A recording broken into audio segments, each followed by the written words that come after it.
Hi guys! So this is going to be a very different video than my usual videos. Um, I'm Frugal Carrie, and usually my videos are all about cooking and upcycled clothing and just fun sewing projects. Sometimes I talk about how to get cheap transportation, just kind of how I'm struggling and getting by and just trying to live as cheaply as possible. But I was thinking when I first started on YouTube, I really struggled. I wanted to create sewing videos. It was during COVID. I was working from home. I've got free time on my hands.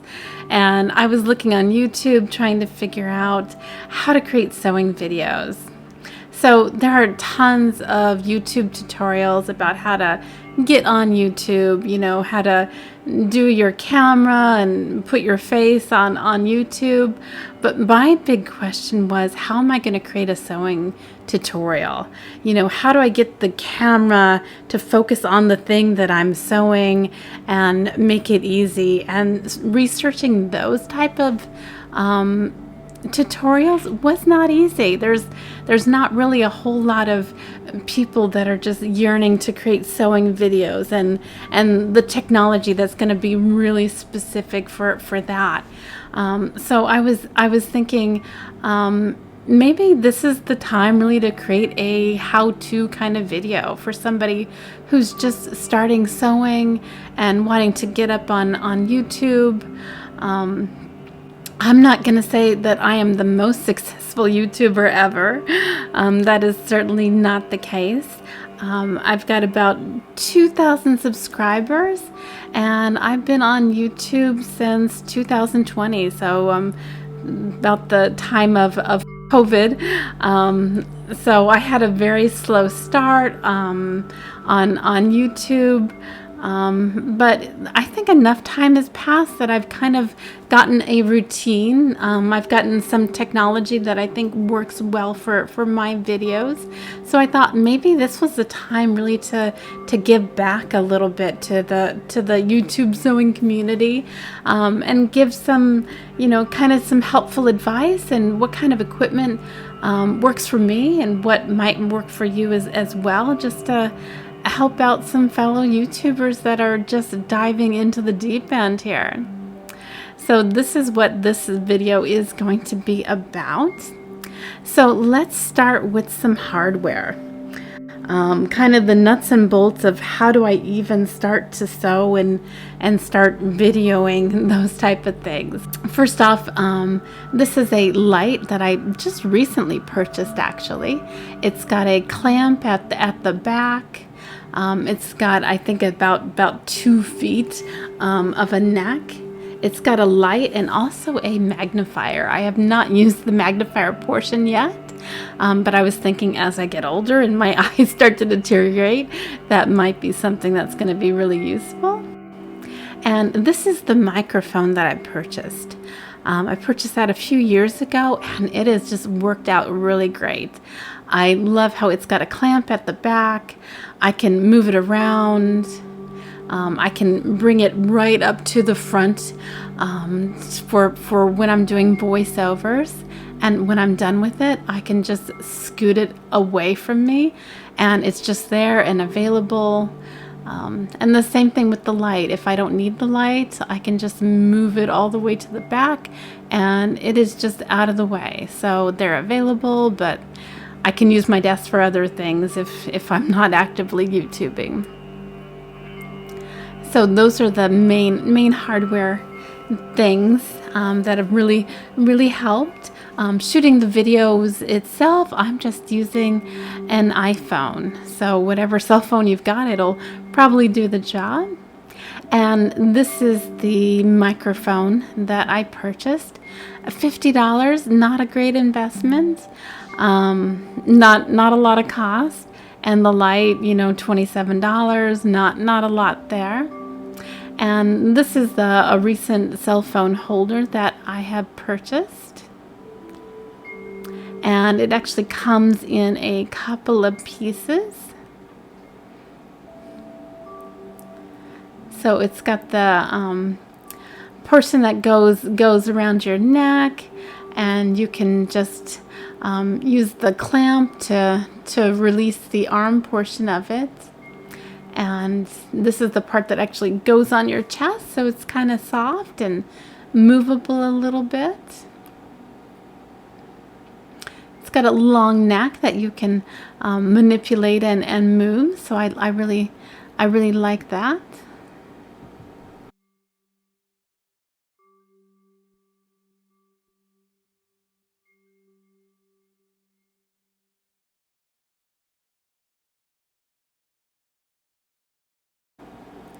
And sewing the actual videos, this is a little bit of a clip of one of the recent videos that that I just created. This is to kind of show you what it looks like on the front end of things, what your viewers are gonna see.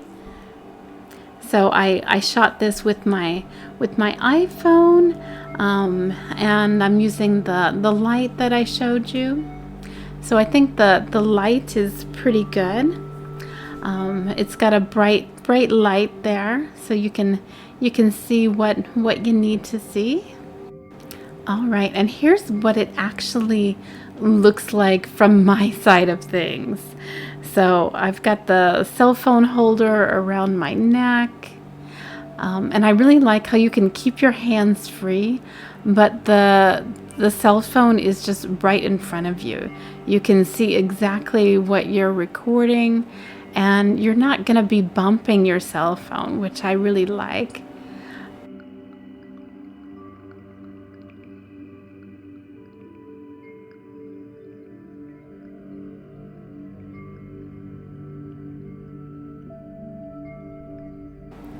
All right, so after I've shot all the videos, I just access them on iPhoto. And then I just export them to my computer. And how long it takes to export them is going to really depend on what you have. If you've got just photos, you know, those come to really quick. The actual videos are going to take a little bit longer. Of course, it's going to depend on, you know, how long is each of your videos and how's your internet connection. It really depends. I've found that if you have shorter videos, they're gonna be processed a lot quicker. So if you don't need to do a single shot of a video, I think you're better off. Just depending on what kind of videos you're creating. My videos are very much step by step. So if I'm doing some buttons on a you know, a vest, you know, I'm showing a video of the buttons that I'm working with, and then I'm doing another video of actually taking off the buttons, and another video of actually sewing on the buttons, so they can be done in individual little movies, little segments. And I think that works a lot better when you're exporting. They don't take quite so long to actually do.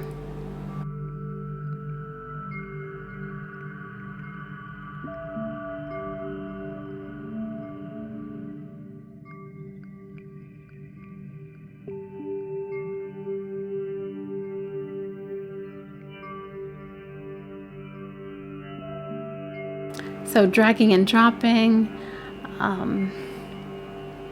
into iMovie is pretty easy, and I always detach the audios. For my sewing videos, I'm always doing voiceovers, so there's really no reason at all to have any kind of any kind of background audio. So when I'm after I've got all of my videos, I'm just doing an initial kind of preview just to see what I've got here. And then I just start thinking about the voiceover and what things I need to add into the video. You know, do I need a screenshot from Amazon? Does the videos that I have make sense? Am I gonna need more more videos? this initial preview is just to get my brain working before I actually start doing some more editing work. And then I add in some transitions. I like to use the cross blur just so it's not so jarring when I'm moving from one video to the next, so they know we're on to the next step. You know, at first we're removing buttons and now we're sewing on some buttons. It just kind of, I think it's better for the overall flow. And then I always add in at the very end my little video that says thanks and subscribe, and I created that through Canva. It's kind of a nice little closing kind of slide, you know, so you're not just stopping people, you know, you're finished sewing and it's the end. It's kind of a transition, you know, that's all I got, folks. Thanks for subscribing.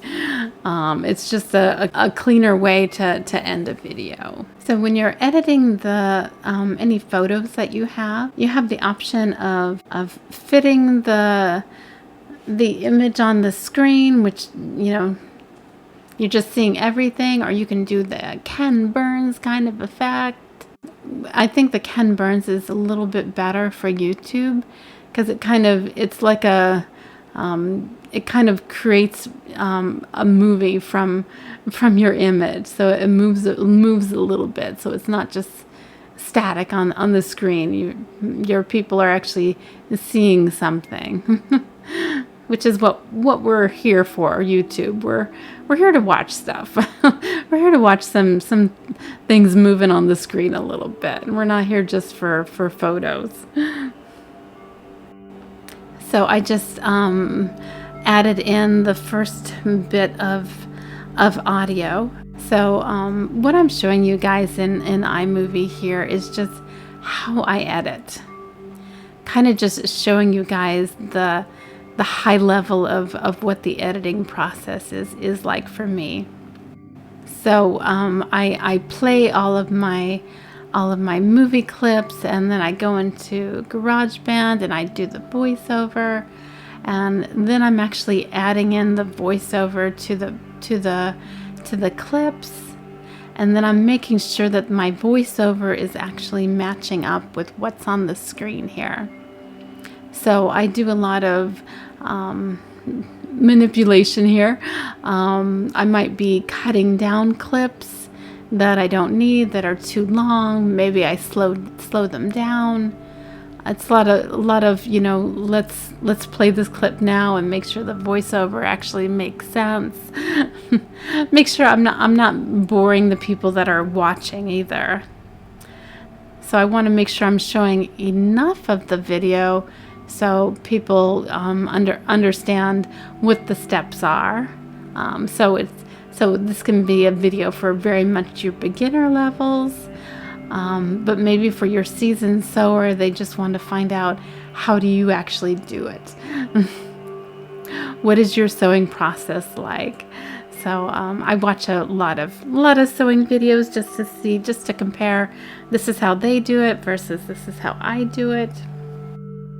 And so what I do is I have a lot more video than I actually need.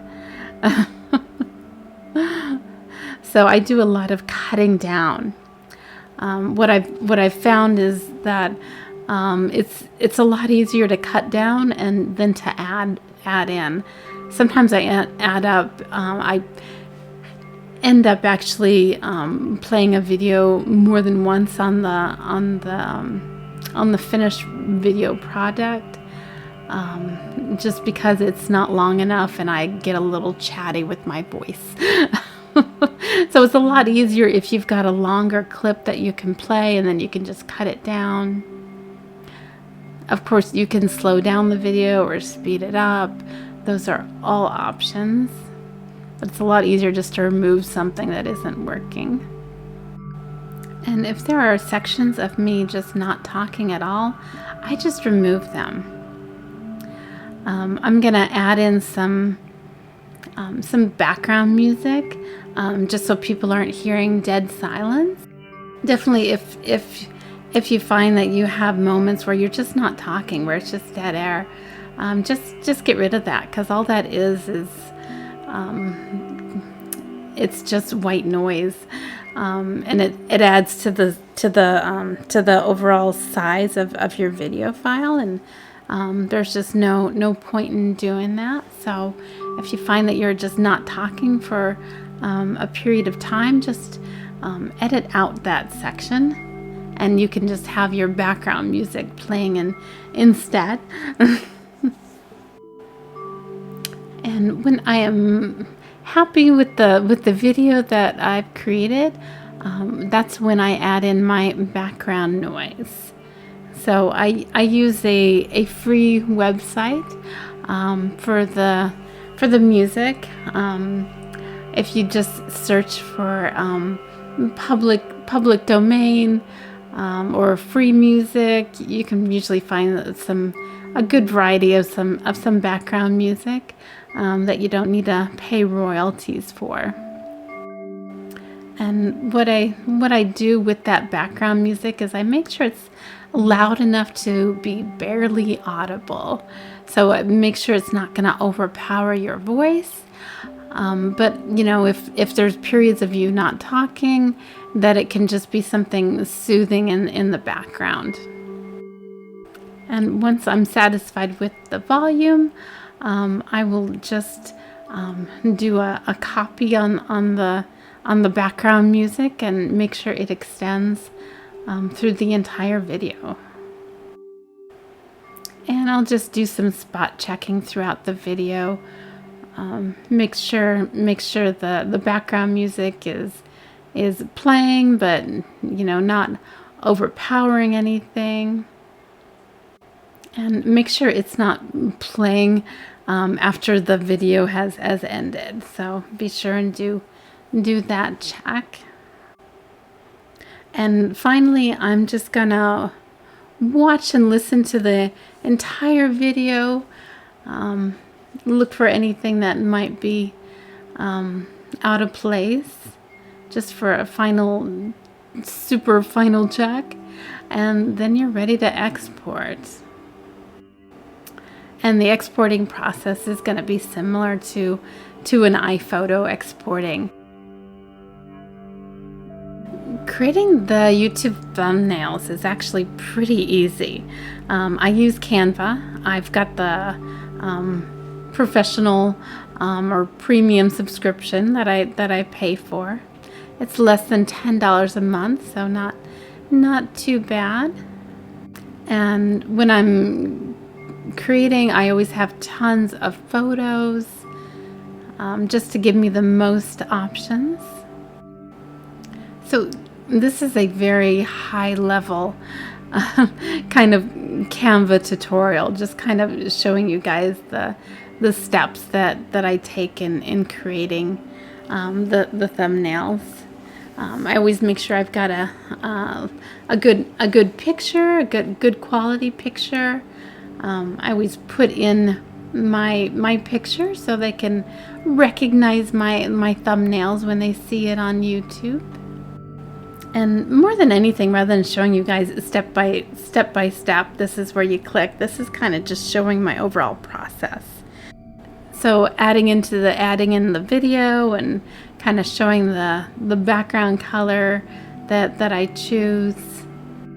But basically the elements that I'm looking for is a photo from the project, making sure I've got a heading that's gonna make sense, that's gonna match up with the title of the YouTube video. Making sure I've got my picture. I'll probably add in some graphics just to make it pretty and interesting. So my title, I always just want to make sure that it is clear and readable, and it's got a font that I've used before. So when I'm creating this thumbnail, there's a lot of trying to decide what is my title. what message am I really trying to get across? So this is a lot of, playing with the words, I started off with elevate your wardrobe with new buttons. So I'll put that up on the screen, and then I'll kind of think about, is that really the right words? Is it eye-catching? Is it simple enough? You know, because people are just looking at thumbnails. They're not looking for a lot of words. They just want to know, is this a video that I'm even interested in? You know, so as I'm reading these words in my head, I'm thinking, elevate your wardrobe. That's kind of wordy, kind of flowery. It's not really as simple as a thumbnail text should be. So choose enough text to get the point across, so people know, yes, this is a video that I want to click on. And when you're adding in graphics, if you've got the paid account, you can add in anything. But if you've got a free account, then you kind of have to make sure that you actually have access to what you're wanting to add in. So just look for the little crown symbol, and if you don't have a paid one, then you can just avoid using those. Canva will let you know if you're trying to add in something that you don't have access to. But even with the free account, you still have quite a bit of graphics available to you. So when you're satisfied with the image, go ahead and edit in your title, because that title will be the same title it's going to use when you download it. And you can choose your file type and your size.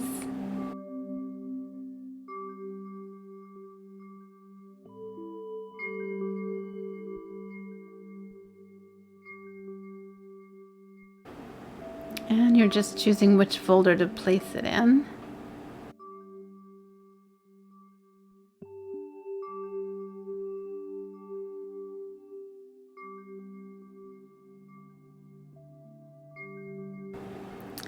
So now you're ready to actually upload to YouTube.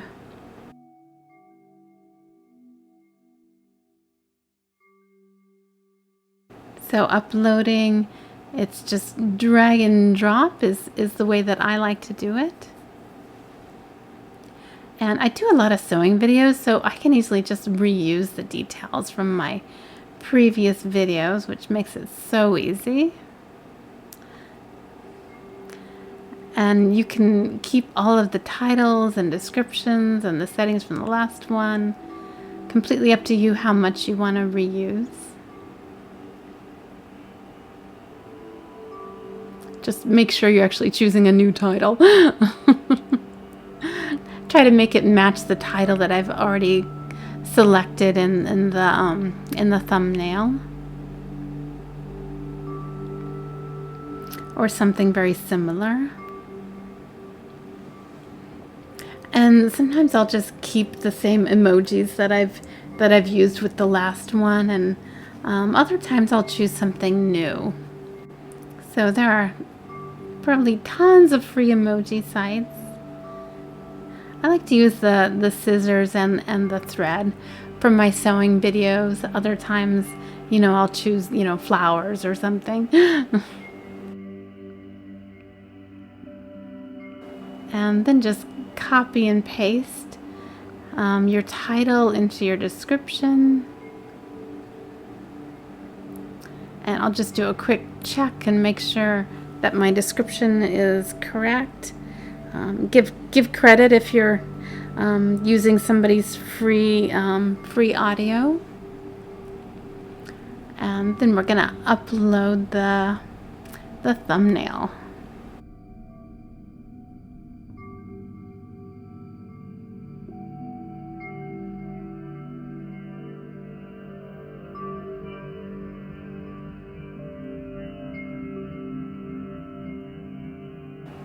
And we're just going through the settings, make sure I've selected everything I need to select.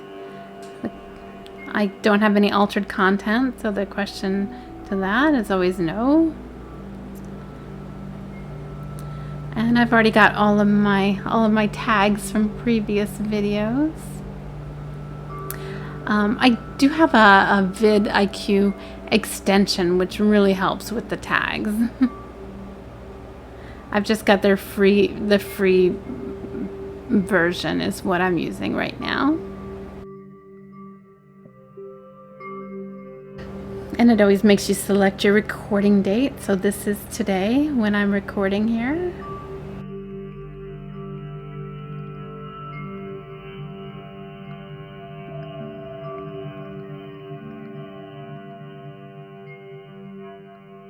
And monetization. I've already been monetized, so click the on button. And next. Add suitability. I never have inappropriate language or adult content or violence or anything shocking.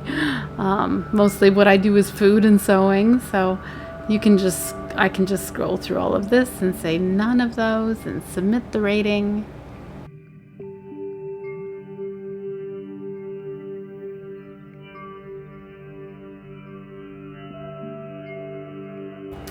And I've kind of gone back and forth on the end screen, but I think having an end screen and something else for people to click on would be a good thing. So lately last couple of videos I've been doing that. I don't want it to overlay a lot of the content, so I try to put it as near as possible to the back. So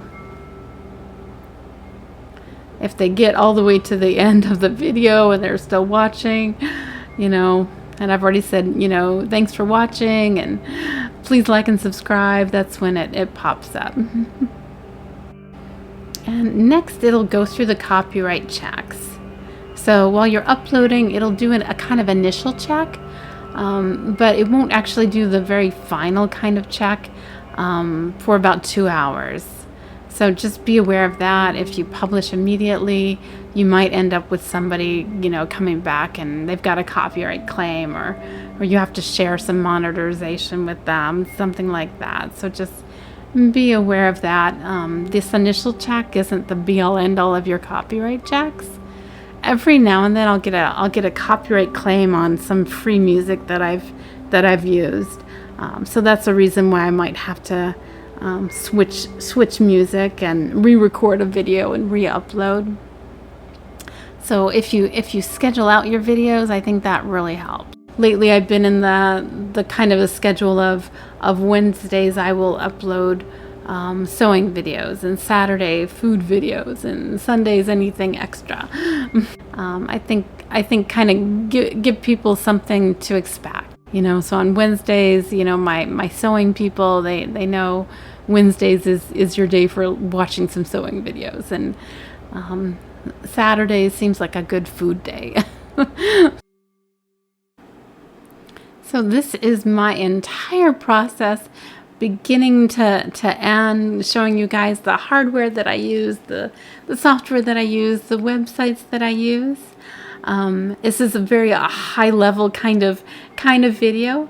If you want to see more, definitely let me know, and I can dive in a little bit deeper. If you're interested in GarageBand or iPhoto or Canva, definitely let me know. But I hope you found this interesting, and if you're just a beginning sewer on YouTube, I wish you all the best of luck. Let me know if you have any questions. I would certainly love to make your experience a little bit smoother and maybe a little bit less frustrating than those of us who had to figure it out from scratch. And thank you everybody for watching. Please like and subscribe, and I hope you have a great day.